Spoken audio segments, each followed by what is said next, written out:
আসসালামু আলাইকুম, শাওলিন কিচেনে সবাইকে স্বাগতম। আশা করি বন্ধুরা ভালো আছেন।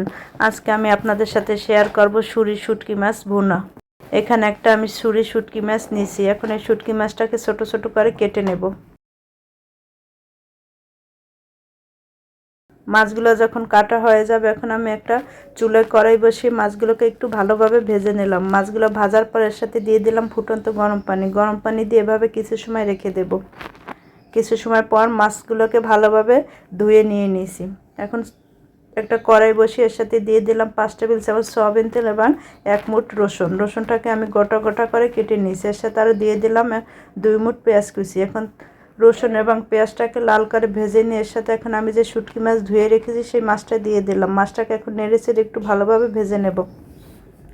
দিয়ে দিলাম 1 চামচ আদা পেস্ট, 1 চামচ পেঁয়াজ পেস্ট, 1 চামচ রসুন পেস্ট। এখন মশলা একটু মাছের সাথে ভালোভাবে কষিয়ে নেব। এর সাথে দিয়ে দিলাম 1 চামচ হলুদ গুঁড়ো, 1 চামচ মরিচ গুঁড়ো, 1 চামচ জিরা গুঁড়ো। এখন কিছু সময় নেড়েচেড়ে কষিয়ে এর সাথে দিয়ে দেব পানি। আরও দিয়ে দিলাম 2টো কাঁচামরিচ এবং একটা পাকা মরিচ। এখন নেড়েচেড়ে দিয়ে দিলাম স্বাদ মতো লবণ। এখন এভাবে নেড়েচেড়ে কিছু সময় রান্না করলাম। রান্না করা শেষ। মাছগুলোকে আমি একটা সার্ভিং বলে বেড়ে নিলাম। দেখুন বন্ধুরা, তৈরি হয়ে গেল দারুণ স্বাদের ছুরি শুটকি মাছ ভুনা। আপনাদের যদি আমার এই ছুরি শুটকি মাছ ভুনা রেসিপিটি ভালো লেগে থাকে, আমার ফেসবুক পেজকে ফলো করবেন, ফ্রেন্ডস এবং ফ্যামিলিকে শেয়ার করবেন। আমার ইউটিউব চ্যানেলকে সাবস্ক্রাইব করে বেল আইকনটি বাজিয়ে রাখবেন যাতে নতুন ভিডিও পেতে পারেন। সবাই ভালো থাকবেন, সুস্থ থাকবেন। আল্লাহ হাফেজ।